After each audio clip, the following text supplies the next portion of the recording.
Okay. Welcome all to the CWA podcast.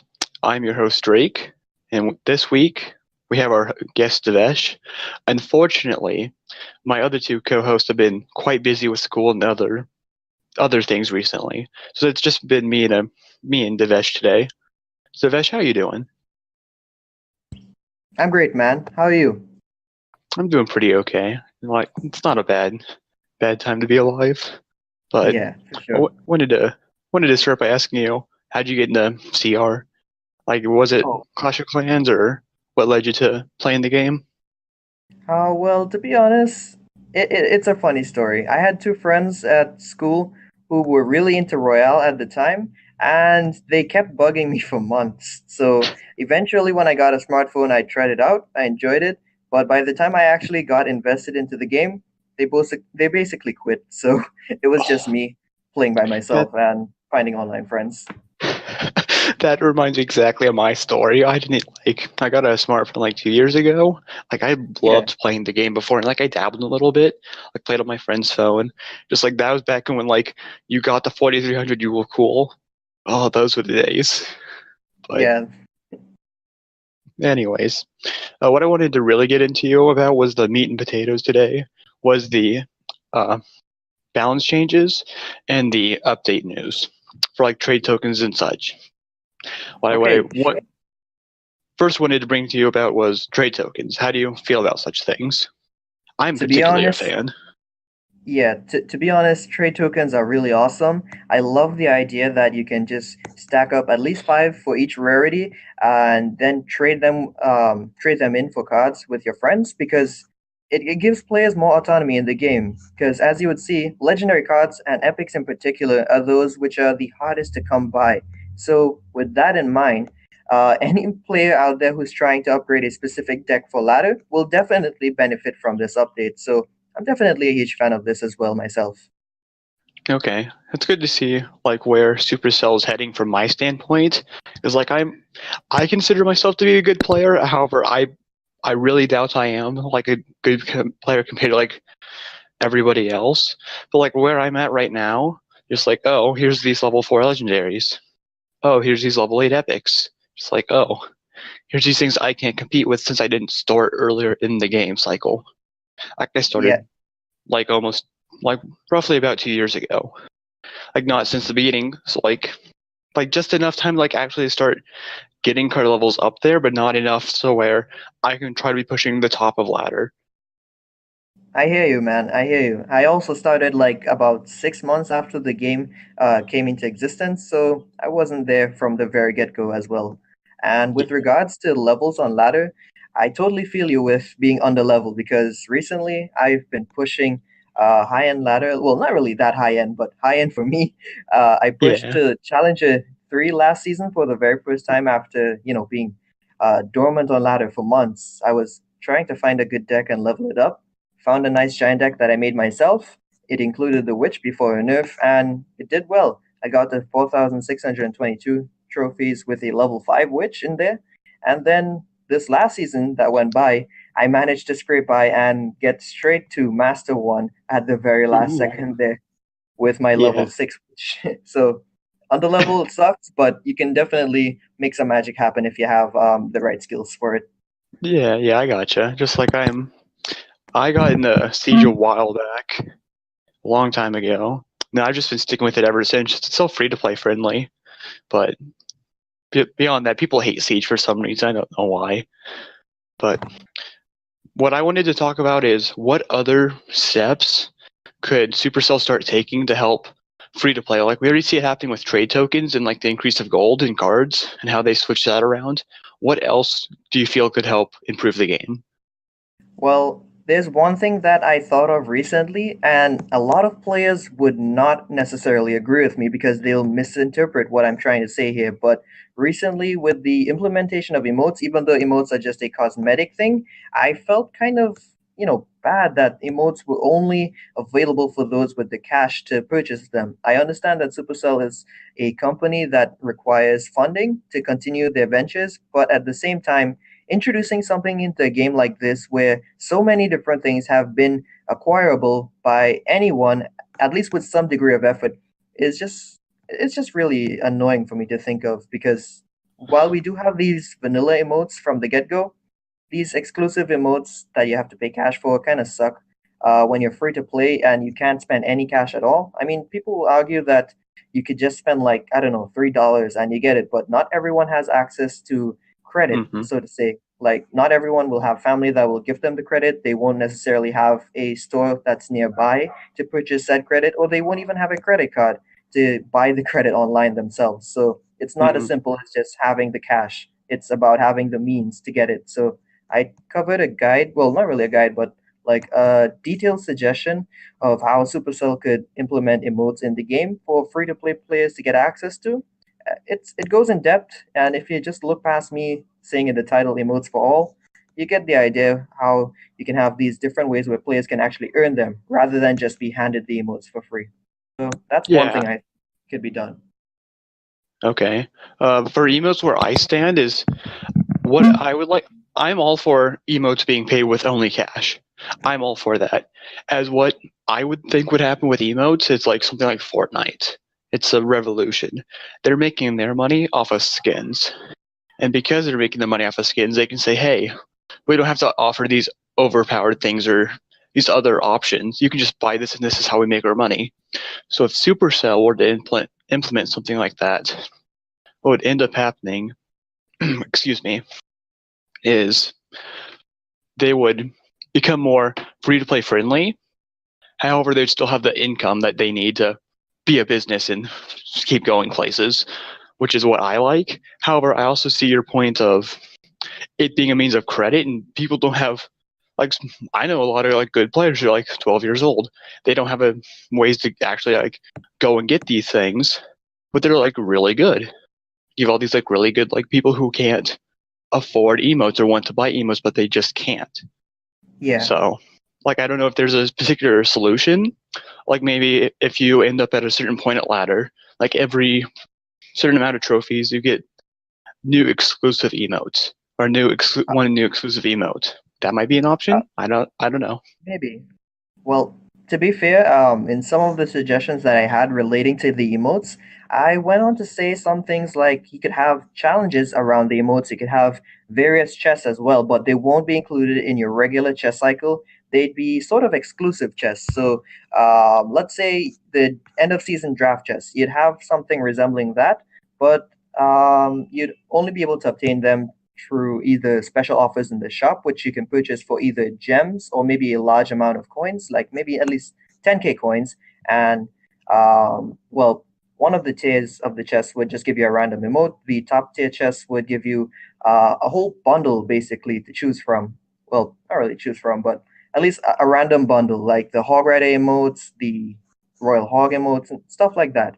So with the challenges, the reason why I think this is a good idea, and I know a lot of people might not just agree with me on this here, but when you have new types of challenges coming to the game, sometimes something really simple can spark a lot of hype within the community because I'm pretty darn sure a lot of people out there, once they saw that emotes were coming to the game, at least new ones, they were pretty hyped. And sad to say, when they realized it was coming with a price tag, a lot of people really started disliking it as well too because like I said before, not everyone can actually have access to the credit to buy the emotes. So when you have these new challenges in the game, you can have some people who might actually be tempted to spend to an extent. Like let's say if I had a $6 credit in my account and I previously purchased some other offers before and I'm left with like 99 cents, the 99 cents that I have could be used to purchase gems, which could then help me get back into a challenge that I am excited for. So that I can work towards getting the emotes for free. But Supercell also still siphons whatever cash I have. But it's not Yeah, as much, but it still means that they could earn a little more in ways that they would not normally think of. They'd still be able to rake in some extra coin, basically, from people who had leftover change and can't afford to get any more credit anytime soon. Plus, with the yeah. events going around, you can actually have YouTubers like myself, although I'm not really that great. Um, you can have people like OJ, Chief Pat, Nick at Night, CWA, of course. Got a shout out to my boy CWA. Love his content. The best one. But Yeah. Yeah, definitely my favorite by far. by far. But yeah, basically have them being able to produce even more content, and a lot of people in the community would appreciate it, even if it's not necessarily the most competitive type of content. It's still something new, fresh, and exciting for all to enjoy. So it also indirectly give the game more hype again, and probably encourage more people to come back to it at some point. Because once people Yeah, see the emotes cost money alone, they might not always be in favor of rejoining if they had quit previously. yeah, I know where I stood on just like emotes. Just like I saw they came out, just like, oh, I'm gonna buy a few of these. But then they started making them like $20, and they come with chests, which makes sense to me. Them having chests in it and having the emotes themselves. But what I think they really should just be doing is selling emotes by themselves, because they're really just a cosmetic thing. And if you start selling them with chests, which are an in-game thing that help you, it ends up almost crashing the market and causing it to inflate or deflate based on like how much they're trying to give you with the chests.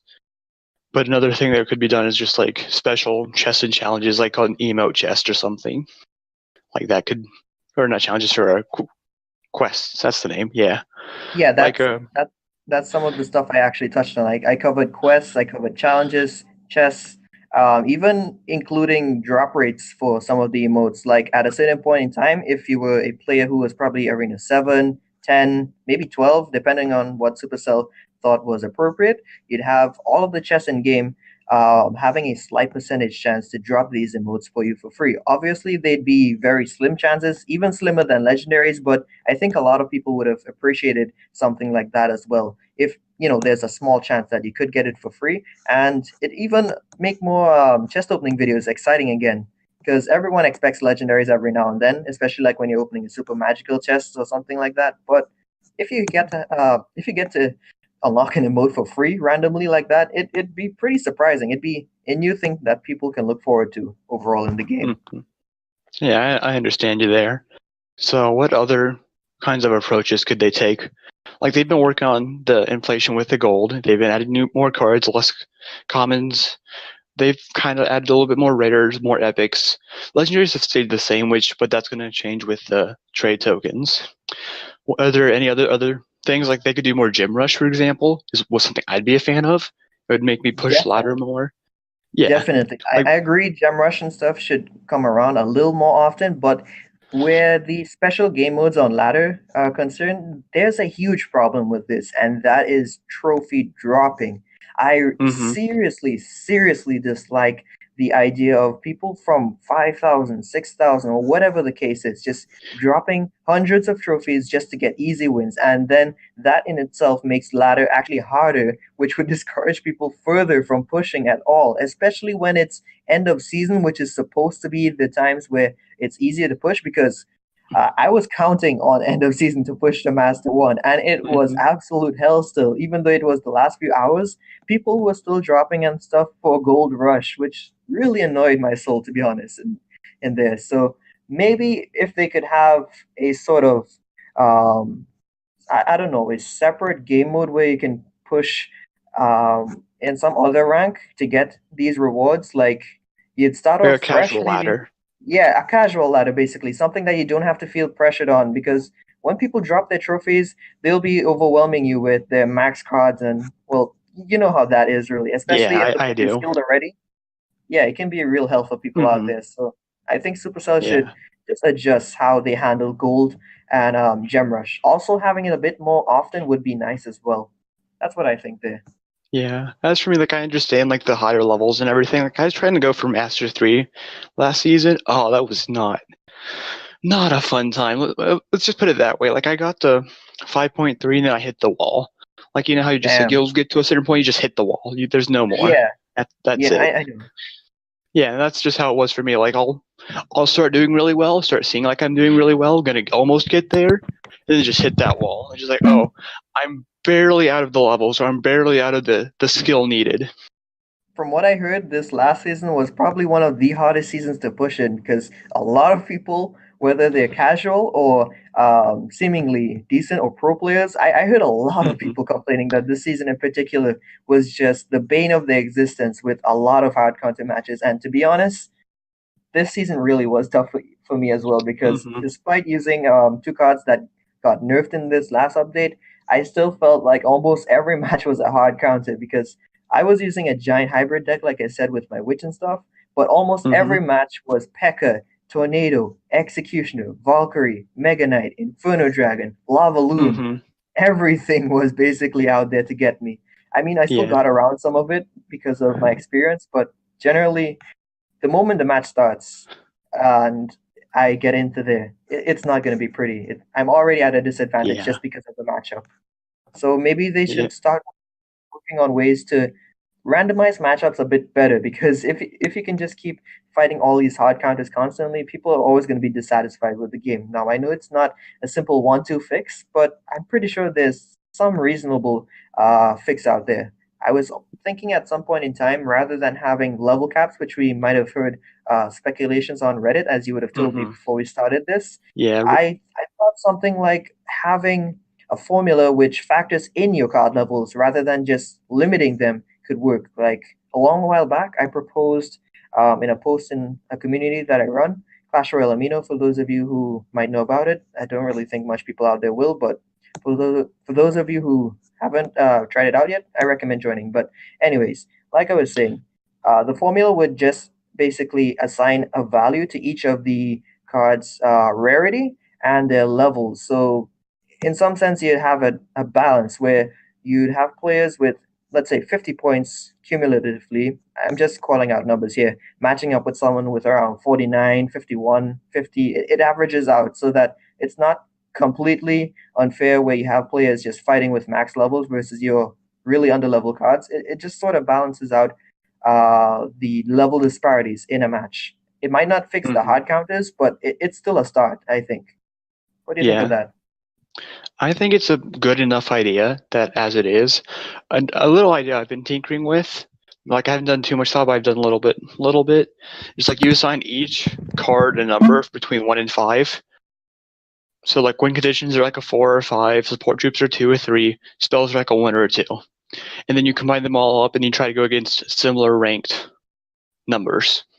Yeah, I think our concepts are kind of similar in that sense, where you're basically assigning values to the cards, and then the average values that you have would help determine the matchups that you get. Is that Hmm. basically what you're saying there with your Yeah, idea just too?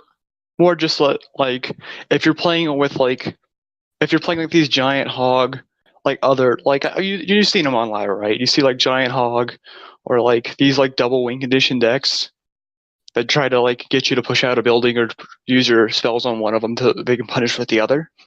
Yeah, Like those things would be punished a bit. However, they'd probably still be fine. But it would all be like the formula would also have to be hidden because otherwise it'd be really broken. Because like if yeah, everyone started knowing about how like, oh, this win condition is a 4, well, this one's a 5. I'm just gonna max out this one and play this one instead. So I don't know what if that would work, if that would not work, but it's one of my like little solutions I've been tinkering with. yeah. Hopefully, the community can come up with better ideas than what we have. But I think what we have here is still pretty decent, more or less. Hmm. Anyways, what I really wanted to get into was the balance changes. So Okay, I have sure. them. I got them pulled up. What I really want to talk about is how specific cards getting nerfed impacts how other cards are played or used. So like when Valk was nerfed, it allowed these other options to open. Like do you I like seeing that kind of opening happen. Like where are you on this? Okay, so one thing that I want to mention is that I was a huge fan of Valkyrie and the Witch, but where the Witch was concerned, I did not actually use her for ladder for quite a while until recently. But Valkyrie is something I've always had in my deck. I've had her basically since the start of the game, or at least my career in the game. I've always included her in decks because I always saw that inherent value from being able to just easily dismiss the support troops that enemies can send my way behind a giant pecker, whatever it is. She always did a good job, and I was happy with the buffs up until the recent nerf, which was a 13% DPS nerf basically by reducing her hit speed, which I understand was warranted to an extent, and they couldn't just shave off some of her HP stats because it's already less than the knight who costs less elixir. But at Mm-hmm. the same time, a 0.2 second hit speed increase was a bit much when you think about it. I would have been totally fine, and I just understand it completely if they reduced it or well increased it by zero point 0.1 second. I think zero point 0.2 was a bit much for me to handle, at least in one Mhm. update. They could have probably tested it out with the zero point 0.1 second increase and then see how it went from there if it made a dent, and then maybe make further changes if they saw fit. What do you think about Some, that? yeah, something that we do have to realize though is that Supercell is a specialized testing team. This is exactly what their team tests for these things, and I would feel like they're more experienced than we are in making such decisions. However, we should also still have an uh, input or some sort of impact on what we say has going into like their thoughts and decisions, which we see already happens in like Nerf, Royal Giant, Evards, whatever. Like Okay, we already see that they're working on that. yeah, where Royal Giant and Ebarbs are concerned, again, They're everyone fine. knows the problems is just the Hmm. levels on ladder. But aside from that, the cards are quote unquote Very decent, even underpowered. though they're not the best. They might not They're be the best at yeah. tournament. Yeah, they might not be the best at tournament standard, but they still do what they're supposed to at the end of the day. But yeah, aside Hmm. from that, Yeah. their balances on the whole, I generally like that they're doing it every month. But where you said factoring in community feedback, it's both a good thing and bad thing because sometimes the community out there can be really silly with their requests, such as a while Or just back yeah. yeah, we would have seen a lot of people from particularly the Clash of Clans community, no offense, but Heal, I was not supporting this. I was No. definitely afraid of it. And while Heal might be a rather niche card, fitting into, just three Musketeers basically, it did open up the door to just box out a lot of cards, such as the poison in particular. It basically negated an entire spell for less elixir too. That was a bit much for me to handle Hmm. there. Now I do understand that they reworked it, but to be fair, they should not have added heal so easily because Supercell actually had heal on there to never add list, and they just suddenly changed it after a while of giving in to the players' demands, which I find I mean, it's good Hmm. that they can show some sympathy and give the players what they want, but at the same time, they should still be able to be adamant and hold back on whatever they feel should not be added to the game or changed as well. Because you can't always listen to the players 24/7, because if you do, you might end up making some mistakes that might actually break the game or ruin it for the vast majority in the long run when you think about things. Hmm. Yeah, I'll stand with you there on that point. As for me, like if as long as they take some input in their acceptance of some things, that's good enough for me. Now, if they accepted all things, we would all have a very broken game, which I'm not okay with. So they have some reasoning there, but there's just some things they just need to tinker with on their own. There's some things that we as a community need to say, this isn't how this card should be, or this isn't how this should work as a whole. We need to get this changed. I actually have a proposition for them if anyone out there could actually pass on the message. But what I've been thinking of for a long time, I actually made yet another post about it in the community that I mentioned. But my idea basically proposed that when they're doing their balances, regardless of how regular it may be, however warranted they think a card may need a nerf or buff, they generally look at competitive players, right? Am I wrong Hmm. there? Right. No, but So yeah. yeah. So what I was thinking is that they could hire some select pro players, with the best experience in the game overall. Those who have the best attitude towards the game. They don't criticize you too much, but they understand the changes that you make. They could be hired for some non-disclosure contracts and playtest these balances basically before they became public, and this would basically allow you to really see just how much of an impact that these balance changes would have from a competitive point of view without actually changing anything for real in the game at that point in time, so you can get Hmm. good feedback at a faster rate. You'd also have it being top secret still to an extent with the non-disclosure contracts, unless someone happened to slip up by mistake, but I doubt that would really happen. But it Hmm. allow for a better analysis of the game when you're making these changes. Because while the dev team might do a great job at what they do, it's not always going to be easy as just change the stats. They said so themselves in that last podcast or video really that they uploaded on their channel. So having a pro or a handful of pros on their team might help them make even better decisions when it comes to changing the stats, changing how a card mechanic works, anything like that. Just balancing on the Yeah. whole would be so much better if you have a team of pros alongside you working hard to make sure that each change really fits well. Yeah, I'd be into seeing some pros having that happen, as it'd be more along the lines of they're in this game because they are good. That is one of the few reasons. Like they get to the top of the ladder, they get to whatever success and challenges or 20 wins or whatever else, for example, or because they're that good. They will also find the most broken ways a card can be used as to advantage to themselves. They'll try every combination. So I feel like Yeah, that's a good enough idea. However, there's also the team needs to work together. I don't know how that would work, like the development team and the pros that would be signed on. So I don't know exactly yeah, how that would it'd mesh. be tough. It'd be Yeah. tough to get the right people on, but I think And then it's you'd possible. also, oh, sorry, go ahead. No, you can continue what you were saying. Okay. Okay. But then it also, you have to think about reasonably things like what would they get paid? What other people, what other kind of pros would go and do this sort of thing in other fields? Like there's these other things other than just them testing it. There's these other factors, like what they have to consider. Like if they're getting paid by a pro team to push an account or whatever, like is that more reasonable than and getting like some fame out of that? Or you can go work for Supercell. Like what kind of Mm, I'm not mentality or what really. kind of things? To be honest, I'm not sure about answering that one just yet. Okay. Maybe some other time. Okay, that's fine. Just like it's like for me, I like to look at these different aspects as there's never just one page to a book. So, Yeah. last few things I wanted to touch on: cannon cart Okay. nerf. Oh How do we boy. feel about this? Okay, so up until recently I haven't really used the cannon card that much. However, for the 2v2 CRL challenge, which I kind of failed to complete for a few reasons, but Mm-hmm. nonetheless, I used the cannon card alongside a few friends and it was amazing. The cannon card actually felt usable for once to me.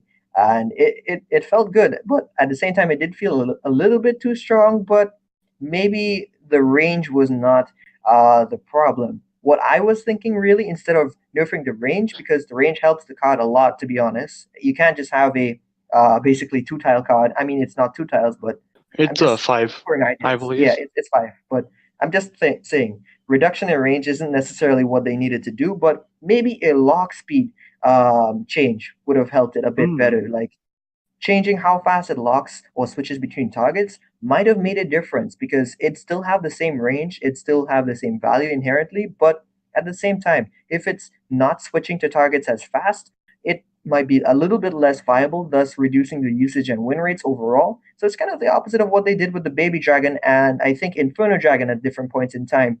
So I think that's a better way to handle the cannon card reworks. What do you think about that? Yeah, I think that's fine. Like a fundamental change, like what they did for Zappies, is a strong. Like I like that if they change fundamentals instead of changing the actual stats.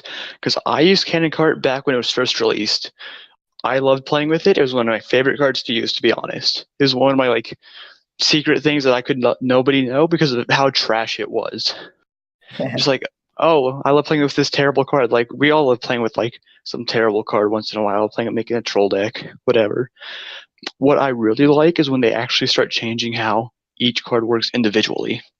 Like Actually, all where changing cards are concerned, I once proposed an idea way back before Goizen made a resurgence. I proposed the idea to Ash, who then forwarded it to Stefu, which I did get feedback on.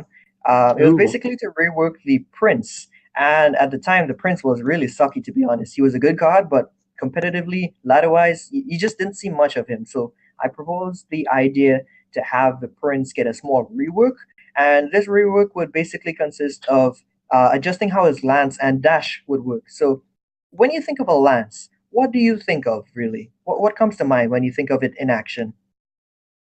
okay. When I think of it, it's just like this giant like two. I don't know, like this giant lance. They're going on a horse, pony, whatever. You're going fast. You're dealing with lots of damage, and you have a lot of range.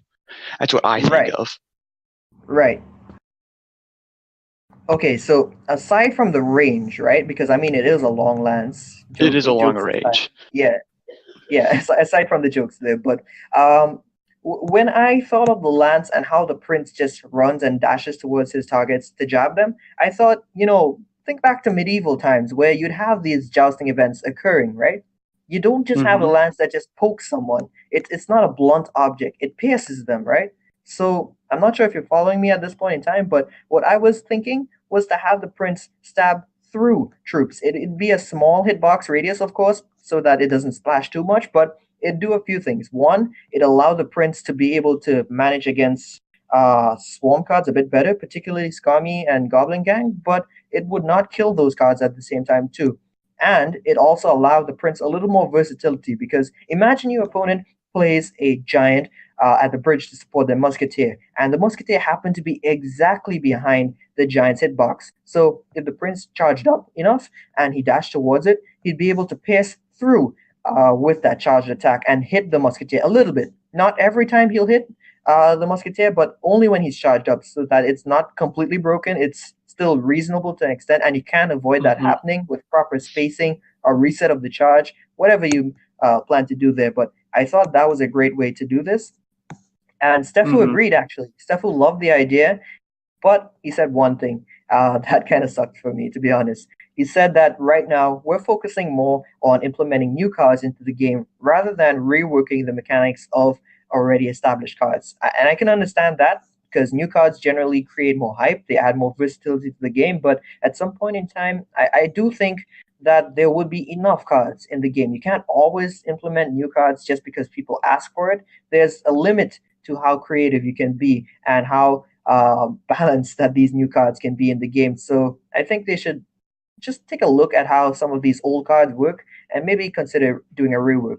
Fun thing though Mm-hmm. is that while he did not take the idea for the rework at that point in time, a few months later, something really suspicious happened for me, and that was the implementation of the Magic Archer, which I suspected and theorized kind of spawned off of my idea from the Prince work, where I said that the card would have a very tiny hitbox radius for Mm-hmm. splashing, really, and it'd be sort of ranged to an extent. So they basically took some of the idea from my Prince rework and implemented it into a long range support unit with high DPS. That's what I thought basically, and I had sufficient evidence from saying that I got the idea onto Stefu and got an actual response, which he approved of. And then also you had the time being a factor there because at the time London CCGS was going on there. So between the implementation of Magic Archer and that, there was enough time, I think, to flesh out the card concept fully, test it out, and then implement it into the game. So that's just Mm-hmm. what I thought there overall. Yeah. Uh, we gotta start wrapping up. So, one of my quick announcements for the channel was we're gonna change how the deck of the week works, and so that what's gonna end up happening is, yeah, give me a second, is how the deck of the week is you're going to make a deck for me and a co-host to use, and we'll have to battle each other. So, I think that's a Sounds little good. cool idea to make into it. Unfortunately, for now, we don't have enough time to work on it. But next time, I we probably would. I would love to have you back on another time as a great host. You had some really good input, so I Thanks, appreciate man. you being here. I was glad to be here. It was fun. Yeah. Well, time's up, everybody. I'm your host, Drake. We have our in spirit co-host, Sharukin and Agnes. We have our guest here, Divesh, who's done, in my opinion, a good job of explaining how we can help fix ladder challenges, etc. Have a good rest of your week, guys.